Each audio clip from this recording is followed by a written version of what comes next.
2 விதமான முன்ஜென்ம கதைகள் கூறப்படுது. ஒரு கதைப்படி முருகப்பெருமானோட ஒரு அவதாரமா காத்தவராயனை சொல்றாங்க. பார்வதி தேவி செய்த ஒரு தவறுக்காக சிவபெருமான் பார்வதிக்கு தண்டனை கொடுக்கறத பொறுக்காத முருகப்பெருமான் சிவபெருமானை எதிர்த்து பேச சிவனின் கோபத்திற்கு ஆளாகி மனிதனா பிறந்ததா கூறப்படுது.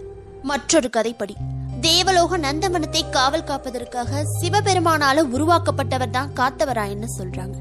இவர் சப்த கன்னிகளில் ஒருவரான ஆரிய மாலை மீது காதல் கொண்டிருக்காரு. இந்த சப்த கன்னிகள் காத்தவராயன் காவல் காத்து வந்த நந்தவனத்தில் உள்ள பூக்களை பறிச்சுட்டு போறத வழக்கமா வச்சிருந்திருக்காங்க. ஒரு நாள் காத்தவராயன் சப்த கன்னிகள் நீராட வரும்போது ஆரியமாலாவோட ஆடைகளை மட்டும் மறைச்சு வச்சிருந்திருக்காரு. ஆரியமாலையோட ஆடைகள் இல்லாததால அந்த பெண் மட்டும் நீருக்குள்ளேயே தனித்திருந்திருக்காங்க. மற்ற சப்த கன்னிகள் நடந்த விஷயத்த சிவபெருமான் கிட்ட சென்று முறையிட்டு இருக்காங்க. பெண்ணாசையினால் இப்படிப்பட்ட ஒரு தப்பு செஞ்ச நீ பூ உலகத்தில் மானிடனாய் பிறந்து பெண்ணாசையினால் தண்டனை பெற்று கழுவேற்றமாகி தேவலோகம் திரும்புவாய்னு சிவபெருமான் சாபம் அளிச்சிருக்காரு. 14ஆம் நூற்றாண்டில் சேப்பிள்ளையான்கிற நாடு காவல் அதிகாரியோட வளர்ப்பு மகனா பரிமணம்ங்கிற பெயர்ல வளர்ந்து வந்திருக்காரு காத்தவராயன். தன்னோட தந்தையின் மூலமா இந்திரஜாலம், மந்திரஜாலம், கோகர்ணம், கஜகர்ணம், கூடுவிட்டு கூடுபாயும் பல வித்தைகளையும் சகல விதமான கலைகளையும் கற்று தேர்ந்திருக்காரு. பரிமணம்ங்கிறது தான் காத்தவராயனோட உண்மையான பெயரு. அப்பாவை மாதிரியே காவல் காக்குறதுல காத்தவராயனும் மிகச் சிறந்தவனா இருந்து வந்திருக்காரு.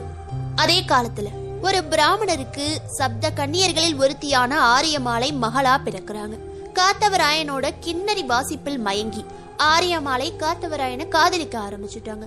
முதலில் காத்தவராயன் ஆரியமாலையோட காதலை ஏத்துக்கலன்னாலும் ஆரியமாலை கட்டாயப்படுத்தினதால வேற வழி இல்லாம 2 பேரும் ஊரை விட்டே ஓடி போறாங்க. காவல் காக்கும் தொழிலை செய்து வரும் தாழ்ந்த குலத்தில் பிறந்த ஒருத்தன் ஒரு பிராமணர் பொண்ண கல்யாணம் பண்ணிக்கிட்டு போனதை பத்தி திருச்சி நாட்டை ஆண்ட ஆரிய புராஷங்கிற அரசன் கிட்ட சொல்றாங்க. இந்த அரசரும் அந்த காதலை ஏத்துக்க மறுத்துடுறாரு. காத்தவராயனையும் ஆரியமாலாவையும் திருச்சி மன்னர் புடிச்சிட்டு வர உத்தரவிடுறாரு.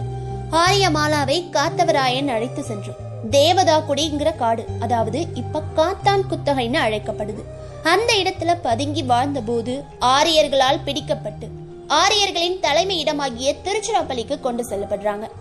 மன்னனோட கோபத்திற்கு ஆளாகி சிறையில் அடைக்கப்பட்டு மன்னனிடம் தன் காதலுக்காக மக்களால் வணங்கப்படும் தேவர்களும் தெய்வங்களும் கூட இப்படிதான் பெண்களை காதலிச்சு திருமணம் செஞ்சுக்கிறாங்கன்னு காத்தவராயன் வாதிட்டு இருக்காரு. திருச்சி மன்னரும் காத்தவராயனோட வாதத்தை கொஞ்சம் கூட ஏத்துக்கல. அது எப்படி ஒரு காவல் வீரன் பிராமணர் பண்ண திருமணம் செஞ்சுக்கிறதுன்னு காத்தவராயனுக்கு கழி ஏற்றி சாகடிக்க ஆணையிட்டு இருக்காரு. காவல் வீரர்களும் அரசனோட கட்டளையை ஏத்துக்கிட்டு காத்தவராயனை புடிச்சிட்டு வந்து பாச்சூருக்கு கொண்டு போய் பங்குனி மாத பௌர்ணமி இரவில் கழுவிலேற்றி தண்டித்ததாகவும் காத்தவராயன் செத்த செய்தியை கேட்ட ஆரியமாலாவும் மயங்கி விழுந்து இறந்ததா சொல்றாங்க. ஆனால் காத்தவராயன் கழுமரத்தில் ஏற்றி உயிர் விட்ட கொஞ்ச நேரத்திலேயே முற்பிறவியில் சிவபெருமான் கொடுத்த சாபம் படி உயிர் தெழுந்து தெய்வமாக வணங்கப்பட்டு வந்திருக்காரு. காத்தவராயனின் தாய் மாமன் பெரிய கருப்பன் திருச்சிராப்பள்ளியில் காத்தவராயன் கழுமர தூண்டிலில் ஏற்றி கொல்லப்பட்ட போது கழுவேற்றியவர்களை வெட்டி அழித்து விட்டு வழுக்கும் கழுமரத்தில் ஏறி காத்தவராயன் கழுத்தில் மாட்டியிருந்த தூண்டிலை உடைத்து ஆரியமாலாவிடம் காத்தவராயனோட உடலை ஒப்படைச்சிருக்காரு. ஆரியமாலாவும் காத்தவராயனும் திருச்சிராப்பள்ளியில் ஒன்றா உயிர் துறந்திருக்காங்க. காத்தவராயனை கழுமரத்தில் இருந்து மீட்டதாலும் ஆரிய படையினரை கொன்றதாகவும் அரச வீரர்களால் பிடிக்கப்பட்டு 2 கைகளும் மரத்தில் ஆணியால் அரைந்து வைத்து கருப்பனுக்கு தண்டனை வழங்கப்பட்டிருக்கு. அமர்ந்த நிலையில் கைகளில் ரத்தம் வழிந்து ஜீவ சமாதி அடைஞ்சிருக்காரு பெரிய கருப்பன்.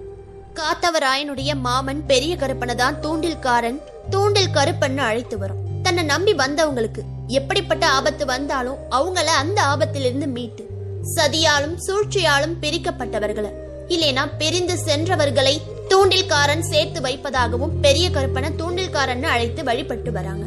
பாச்சூர் கிராமம் வாத்தலையில் இருந்து 11 கிலோமீட்டர் தொலைவில் அமைஞ்சிருக்கு. இந்த இடத்துலதான் காத்தவராயன் கழுமரம் ஏற்றப்பட்ட கழுமேடை அமைஞ்சிருக்கு. காத்தவராயன் ஏறிய 60 அடி கழுமரம் இன்றும் அந்த ஊர்ல நம்ம பார்க்க முடியும். ஒவ்வொரு வருஷமும் பங்குனி மாத பௌர்ணமியின் போது காத்தவராயன் கழுமரம் ஏறும் விழா இந்த ஊர்ல சிறப்பா நடைபெற்று வருது. இன்றும் காத்தவராயனுக்கு நடுக்கல் ஒன்றை நட்டு அந்த ஊர் மக்கள் வழிபட்டு வராங்க. காத்தவராயனுக்கு ஒரு கோவிலும் அமைஞ்சிருக்கு. ஆனா அந்த இடத்துல எந்த ஒரு சிலையும் கிடையாது. அதற்கு பதிலாக பிடி மண்ணையே காத்தவராயனா கருதி வணங்கி வராங்க.